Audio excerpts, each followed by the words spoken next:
Think ये 20 साल की जर्नी है मेरी।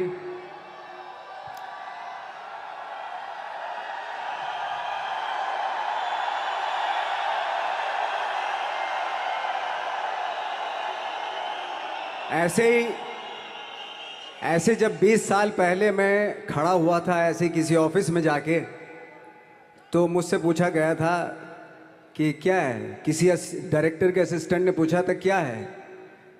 मैंने कहा एक्टर हैं। बोले दिखने से तो लगते नहीं हो एक्टर हो। तो क्या होता था कि इंडस्ट्री में हमेशा ये चलन था कि एक्टर हीरो जो होता है वो 6 फुट का होता है और गोरा होता है और लंबा चौड़ा बल्ले छल्ले होते हैं।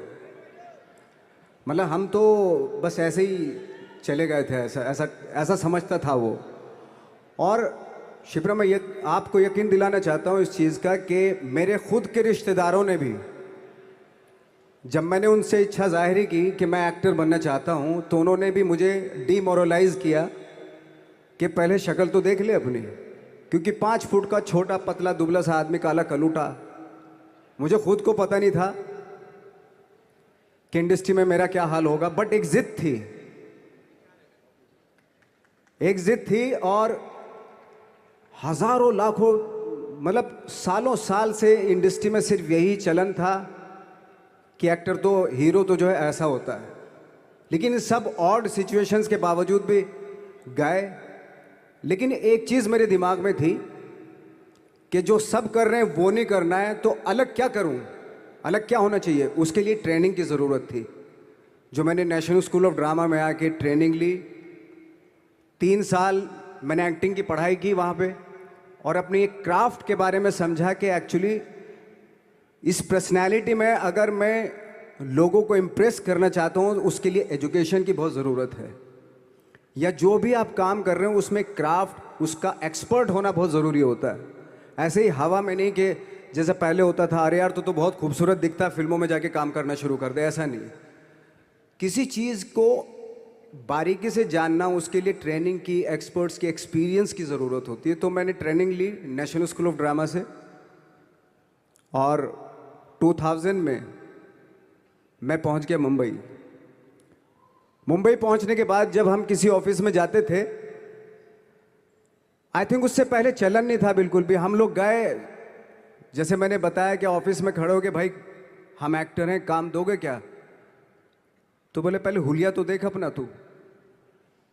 तो ये हर बार सुनने के लिए मिलता था, और वो बात भी सही थी, क्योंकि उससे पहले कभी कोई आपने देखा नहीं होगा कोई इतना बड़ा, कोई इतनी सी पर्सनैलिटी का 5 फुट 6 इंच का आदमी, पतला दुबला सा मरियल सा, कि कभी ये इस तरह के लोग एक्टर भी बन सकते हैं, हीरो भी बन सकते हैं, स्टार भी बन सकते हैं। ऐसा चलन था ही नहीं।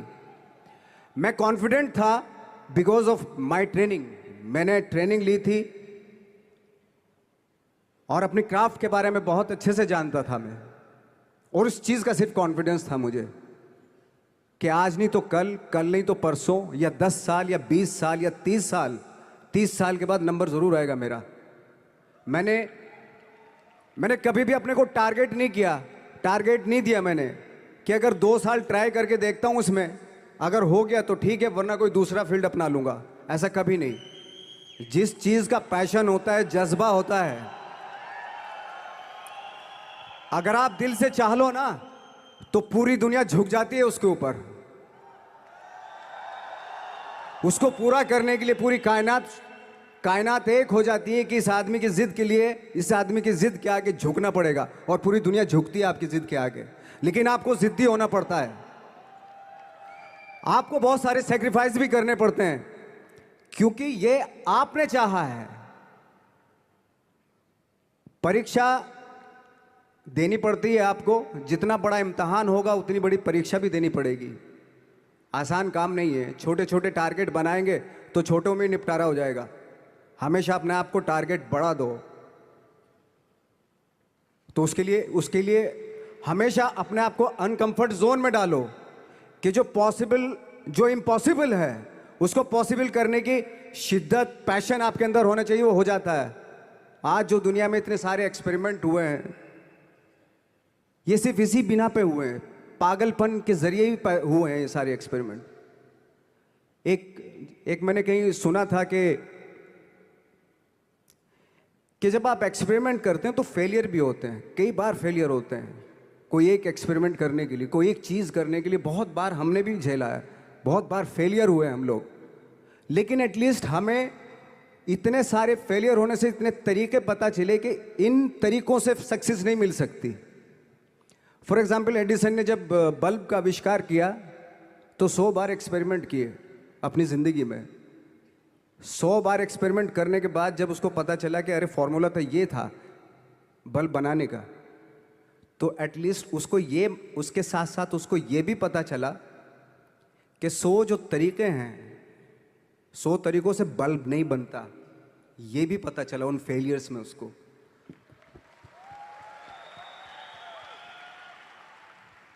जब हम लोग मुंबई आए तो हमें मालूम था हमारे पास पर्सनैलिटी नहीं है, हमारे पास बैक नहीं है, या हमारे फादर दादा परदादा तो फिल्म इंडस्ट्री में है नहीं, हम ही हैं।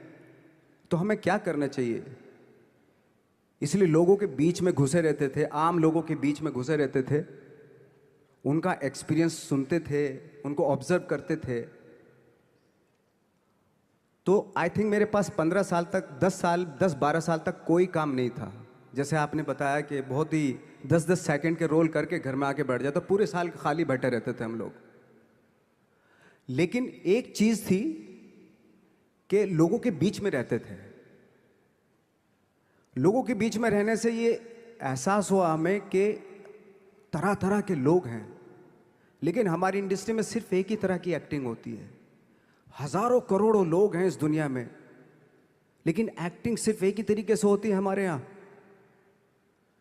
तो मुझे लगा यार, ये मैं तो ट्रेन भी हूँ, मुझसे अपनी आर्ट भी आती है, और हजारों लोगों को मैं ऑब्जर्व भी कर रहा हूँ, तो ये तो सबसे अच्छा सूत्र है। ये इससे तो मैं बहुत कुछ कर जाऊँगा।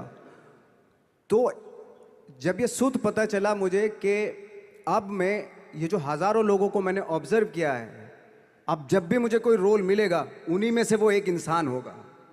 उसी में वो ठाकरे, बाला साहब ठाकरे होंगे, उसी में मंटो होगा, उसी में गणेश गायतोंडे होगा, उसी में फैजल खान होगा,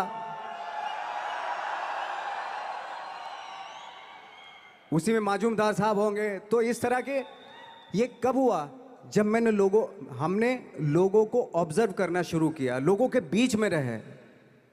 मैं 15 साल के बाद जो मेरी लाइफ थी, जिसमें खाने तक को नहीं मिलता था, अब फॉर्चुनेट अपने आप को समझने लगा था कि थैंक गॉड कि मुझे ऐसे लोगों के बीच में मुझे रहने का मौका मिला। तो कभी भी, आई थिंक मुझे लगता है कि कभी भी जब आप स्ट्रगल कर रहे होते हैं ना, वो एक मौका होता है आपके पास, वो एक चांस होता है आपके पास कि कैसे उसमें आप अपना ऑब्जर्वेशन, एक्सपीरियंस, जब आपको काम मिलेगा वो उसमें लगाएंगे आप। तो मेरी लाइफ बहुत ही,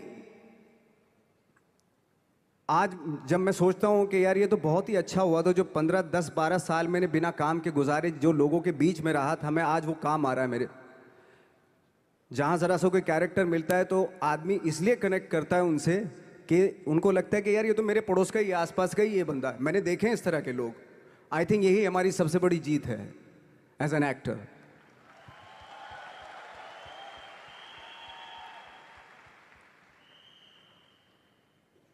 ऑफ कोर्स स्ट्रगल में बहुत सारी चीज़ें सेक्रीफाइस करनी पड़ती हैं, क्योंकि खुजली आपको हुई है, आप ही को मिटानी पड़ेगी।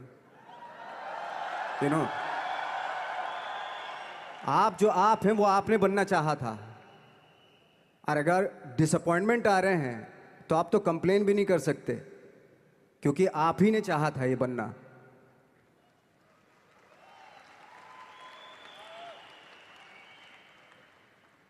तो बस यही था कि 10-12 साल तक मैंने सोचा था, 10-12 साल जब स्ट्रगल हो गए तो मेरे बहुत ज़्यादा वो भी हुआ कि यार छोड़ के चले जाते हैं, कुछ काम मिल नहीं रहा है, क्या हो रहा है कुछ पता नहीं, आई डोंट नो मिल पाएगा या नहीं मिल पाएगा। फिर ये होता था कि नहीं, मेरी मदर जो है ना, एक लेटर लिखती थी मुझे हमेशा। तब मोबाइल नहीं आए थे, पेजर आए थे, तो पेजर यहाँ पे लगा के चलते थे हम लोग। जब उनको मालूम हो जाता था कि भाई बंदा जो है ना थोड़ा सा फ्रस्ट्रेशन में है, डिप्रेशन में है क्योंकि काम नहीं मिल रहा, तो मेरी माँ मुझे एक लेटर लिखती थी, उस पर लिखती थी कि लिखने के बाद एक लास्ट में लिखती थी कि 12 साल में कचरे के दिन भी बदलते हैं, तू तो इंसान है, तेरा दिन भी बदलेगा। तो उन सब चीज़ों को देख के कोई एक शेर, कोई एक कोटेशन, कोई इस तरह की जो मोटिवेट करती है जो लाइंस आपको, उनका रहना, उन पे बिलीव करना बहुत ज़रूरी होता है, क्योंकि वही चीज़ आपको मोटिवेट करती हैं आगे बढ़ाने के लिए। और जब ख़राब वक्त होता है आपको वो लाइंस, वो पोएम्स, वो सारी चीज़ें आपको संबल देती हैं, मजबूती देती हैं, ताकत देती हैं। और मैं जिस गांव से आया था, डिस्ट्रिक्ट मुजफ्फरनगर के एक छोटा सा गांव था बुढ़ाना। जब हमने शुरुआत की थी वहाँ पे, जब मैं था वहाँ पे लाइट भी नहीं थी। 1 घंटे के लिए रात में कभी आ गई, या 1 महीने के बाद हल्का सा मुंह दिखा के चली गई। इस तरह की लाइट इस तरह होती थी। वही लैंप में पढ़ना स्टार्ट किया, लैंप। तो छोटे से गांव से आने के बावजूद फिर दिल्ली मतलब छोटा सा, उससे बड़ा शहर भी हमें ऐसा लगता था पता नहीं क्या है, मतलब डर लगता था। मैं जब मुंबई में आया था तो मैं 15 दिन तो घर से बाहर ही नहीं निकला था, क्योंकि इतनी स्पीड देख रहा था मैं कि इतनी स्पीड में तो हम चल ही नहीं पाएंगे, इस शहर के साथ शायद हम कनेक्ट नहीं कर पाएंगे बिल्कुल भी। तो इस तरह के डर थे। लेकिन ऐसी जगह पे आ गए थे कि अब जाना भी मुश्किल था। तो मतलब वापस नहीं जा सकते थे। वापस इसलिए नहीं जा सकते थे कि बहुत सारे डर थे। वापस अगर चले गए तो थिएटर के जो मेरे दोस्त थे वो बोलते, क्यों भाई वापस आ गए तुम भी, जैसे बहुत सारे लोग वापस आ रहे थे तुम भी वापस आ गए, चलो लग जाओ ठीक है। गांव में इसलिए नहीं जाता था अपने कि जो पहले ही बोलते थे वो लोग कि शक्ल तो देख ले, फिर हार के उनके सामने चला गया तो क्या बोलेंगे वो तो वही बोलेंगे कि हमने तो पहले मना किया था कि मत जाओ, क्या सूरज शक्ल थोड़ा ही थी तुम्हारी स्टार बनने की, एक्टर बनने की।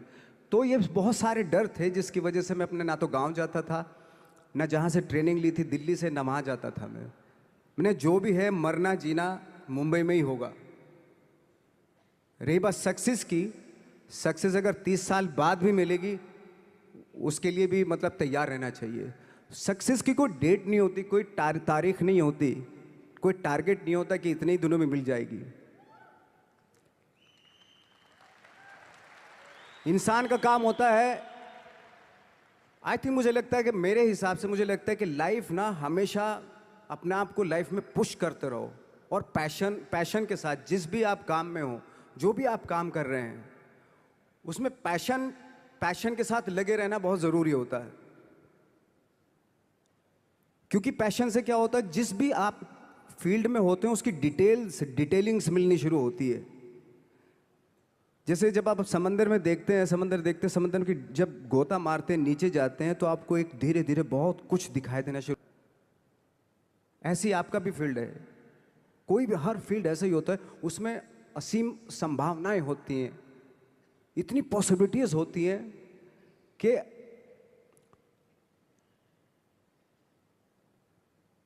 आई थिंक दुनिया का हर काम में इतनी सिर्फ अगर एक दर्जी है पैंट सीता है, 1000 तरीके की पैंट सी सकता है वो, अगर वो चाहे तो। अगर उसने नहीं चाहा तो वो जो ट्रेंड चला आ रहा है वही सीता जाएगा। लेकिन अगर उसने चाह लिया कि मैं ऐसा कुछ करता हूँ, तो 1000 तरीके की पैंट उसी में 1000 तरीके की सी देगा वो पैंट। ऐसे हर फील्ड में पॉसिबिलिटीज़ बहुत होती हैं और एक परफेक्शन होता है। फॉर एग्जांपल जैसे हम लोगों ने ट्रेनिंग इसलिए ली कि परफेक्शन आ जाए अपने काम में। जैसे एक मैंने एग्जांपल सुना था कि ये छोटी छोटी चीज़ें जो मैं बता रहा हूँ, ये चूँकि मैंने बचपन में सुनी थी, उन पे उन्हीं को अपनी लाइफ बना के आगे बढ़ा तो आज यहाँ पे हूँ। इसलिए वो छोटी छोटी चीज़ें बहुत काम आती हैं, उनको सुनना बहुत ज़रूरी होता है इंसान के लिए। बताते हैं कि एक बहुत बड़े, पता नहीं ये सच है झूठ है, मुझे नहीं इतना ज़्यादा नहीं मालूम, बट कोई बहुत बड़े इंसान हुए, लेकिन वो पहले मोची थे, जूता सीते थे। लेकिन जूता जहाँ से सीते थे ना, वहाँ से कभी फटता नहीं था वो, भले दूसरी जगह से फट जाए लेकिन वहाँ से नहीं फटता था, क्योंकि उसका पैशन था जूता सीना। काम भले ही वो है वो, लेकिन उस काम में भी उनका उनका पैशन है। तो इसी वजह से वो इतने पॉपुलर होते चले गए कि यार जूता फट गया लेकिन सिलवाना वहीं जाके है, क्योंकि वहाँ अगर उन्हें सी दिया वहाँ पे, जिंदगी भर वहाँ से जूता नहीं फटेगा। तो छोटी छोटी चीज़ों में ये जो परफेक्शन, पैशन, ये सारी चीज़ें होती है जो आपका आगे बढ़ाती हैं, बहुत आगे ले जाती हैं। लेकिन उसके वही है, कुछ चीज़ों का होना वाकई बहुत ज़रूरी होता है। फिर एक्सपीरियंस आपका, आपकी नॉलेज। जैसे मेरा मानना है कि मैं आई एम सॉरी टू से, बट मेरा खुद का मानना है कि मैं लक पे बिलीव नहीं करता हूँ। मेरे सामने आज तक मेरे सामने लकीली कोई चीज़ नहीं हुई कि मैं लकीली यहाँ तक पहुँच गया। आज जो आप प्रोमो देख रहे थे, जो क्लिपिंग्स देख रहे थे मेरी, मैं लकीली नहीं पहुँचा हूँ यहाँ पे। मैंने उसके लिए मेहनत की है, मैंने उसके लिए नॉलेज इकट्ठी की है, मैंने उसके लिए ट्रेनिंग ली है। अगर लक पे डिपेंड करता ना मैं, तो अपने एक रूम में रहता, देखते हैं यार लक जब होगा तो हो जाएगा, ऐसे थोड़े ना होता है। बाला साहब ठाकरे का जब मैंने रोल किया तो वो लकीली नहीं हो गया। उसके लिए 1 महीना में पहले हारमोनियम पे बैठा मैं कि बाला साहब कहाँ से बोलते हैं, उनका सुर क्या है, उनका टेक्सचर क्या है, उनकी वॉइस का, उनकी वॉक कैसे है, वो चलते कैसे हैं, उनका वेट किस चीज़ पर ज़्यादा डिपेंड करता है।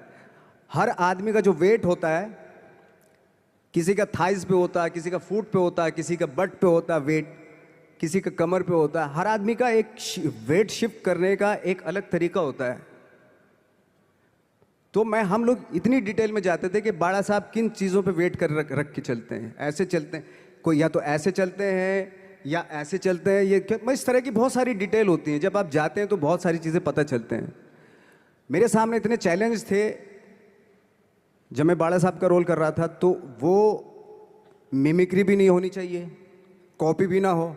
जैसे अमूमन अक्सर होता है जब हमारे यहाँ बायोग्राफी की जाती है तो हम कॉपी कर देते हैं। उसकी कॉपी करना मतलब, अगर हम किसी की कॉपी कर रहे हैं या मिमिक्री कर रहे हैं तो वो वीकनेस समझी जाती है कि आप वीक एक्टर हो। और ये बात मुझे बहुत पहले समझ में आ गई थी जब मैं ट्रेनिंग ले रहा था। मैं ट्रेनिंग के फ़ायदे बता रहा हूँ आपको। जब मैं ट्रेनिंग ले रहा था ये हमें तभी समझ में आ गया था। और प्रिपरेशन के वक्त, बाला साहब की प्रिपरेशन के टाइम पे, कि मैंने कि इसकी मिमिक्री नहीं होनी, बाला साहब की मिमिक्री नहीं होनी चाहिए, ना कॉपी होनी चाहिए, और लगना भी चाहिए कि बाला साहब ठाकरे हैं।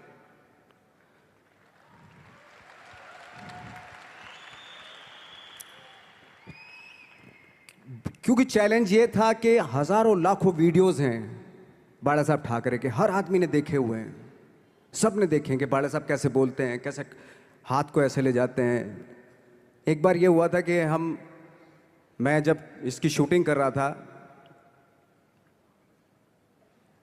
ठाकरे मूवी की शूटिंग कर रहा था मैं, तो उद्धव साहब ठाकरे जो है वहाँ पे आ गए थे, वैनिटी में बैठे थे मेरे सामने। तो मेरा हाथ ऐसे था, इट्स लाइक दैट। तो बोले आपने हाथ ये ऐसे क्यों रखा हुआ है? मैंने, उनका हमेशा ऐसे ही रहता था हाथ। तो और यही वो क्या होता था, वो सिगार पीते थे, और सिगार ऐसे पिया जाता है कुछ ऐसे, और इसलिए उनका हाथ हमेशा नॉर्मली भी रहता था, तो ऐसे रहता था। और यहीं से जब स्पीच देते थे यहीं से ये जाता था, जो उनका सिग्नेचर वो जेस्चर था।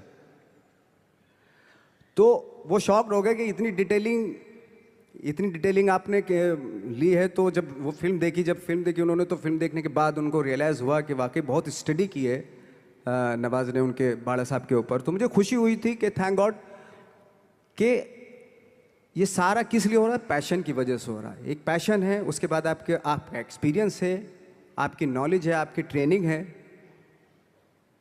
उससे ये सारी चीज़ें निकलती हैं। लाइक मंटो, ये जितने भी कैरेक्टर्स हुए वो सब हवा में नहीं हुए या लकीली नहीं हो गए। उनके लिए बाकायदा बहुत छोटी छोटी मेहनत की, छोटी छोटी डिटेल इकट्ठी की गई, स्कोर बनाया उसका, उन डिटेल्स का, तब जाके वो कैरेक्टर जो आप देखते हैं वो एक अलग इंसान दिखता है। वो मैंने कभी भी हीरोइज्म या इन सब चीज़ों पे बिलीव नहीं किया। जब आज मुझे बोलते हैं कि तुम तो स्टार हो, मैं सच आज भी मुझे यकीन नहीं होता कि मैं स्टार हूँ। मुझे लगता है कि मैं एक्टर ही हूँ, और मैं आज भी ढूंढने की कोशिश कर रहा हूँ, नई नई डिटेल्स ढूंढने की कोशिश कर रहा हूँ कैरेक्टर्स की। स्टार्स का क्या होता है कि जब स्टार होता है एक जैसा होता है, और 30-40 साल तक एक जैसा करता चला जाता है वो। मुझे वो नहीं बनना। अगर मैं ये करूं तो शायद दूसरे दिन ही बोर हो जाऊंगा मैं। मुझे हर रोज नए कैरेक्टर ढूंढने हैं।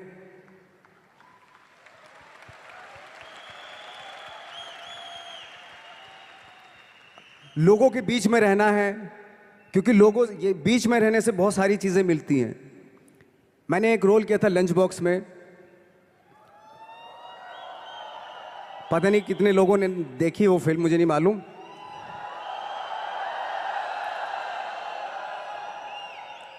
उसका कोइंसिडेंट ऐसा हुआ कि मेरा जो दोस्त था, जो मेरे रूम पार्टनर स्ट्रगल के टाइम पे मेरे साथ रहता था, तो मैंने उसी को सेम उसी की डिटेल मार दी उसमें फिल्म में। जब पिक्चर रिलीज हुई तो उसने देखी, उसको लगा अरे ये तो मैं हूं। अब वो भी एक्टर था। उसके बाद जब वो फिल्म इंडस्ट्री में किसी के पास काम मांगने जाता था, तो लोग उसको बोलते थे यार ये ऐसा मत कर, ये नवाज ने कर दिया, कुछ दूसरा कर। तो बोलता हम तो ओरिजिनल में ही ऐसे हैं, उन्होंने हमारा कॉपी किया है। लेकिन कहने का मतलब ये है कि लोगों के क्या होता है, स्टार्स हमेशा शीशों के घरों में रहना शुरू कर देते हैं। उनको बांद्रा में, उनको मतलब किसी ऐसी जगह पे रहते हुए ये नहीं मालूम कि दूसरी जगह क्या है। अगर आप चाहते हैं रोज हर फिल्म में एक नई पर्सनैलिटी क्रिएट करें, तो लोगों के बीच में रहना पड़ेगा आपको। भले थोड़ी परेशानियां होती हैं, बट रहना पड़ेगा उनके बीच में। मेरा तो ऐसा मानना है।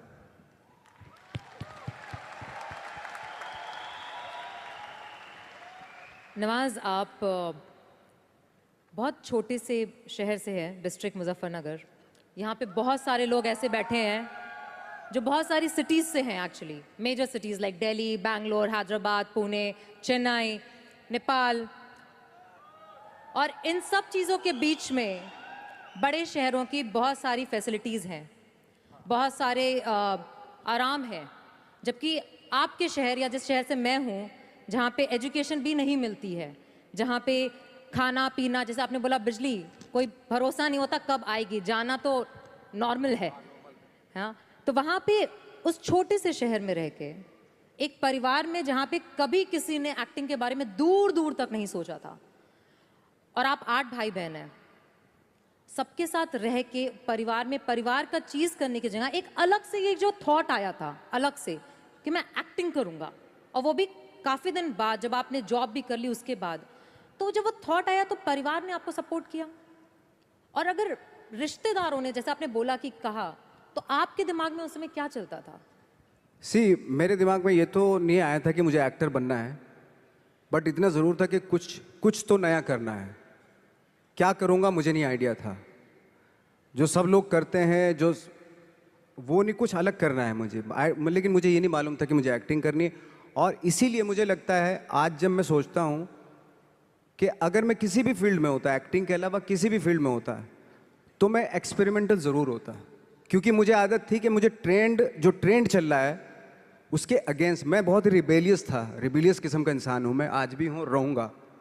क्योंकि मुझे अच्छा लगता है जो ट्रेंड चल रहा होता है उसके अगेंस्ट कुछ काम करना, चाहे मुझे अच्छा लगता है वो। क्योंकि क्या है ना कि जो चलन चल रहा है, आई थिंक उसको बहुत आसान है उस चलन के साथ चलना। उसके अगेंस्ट चलना, उसके लिए सालों लग जाते हैं।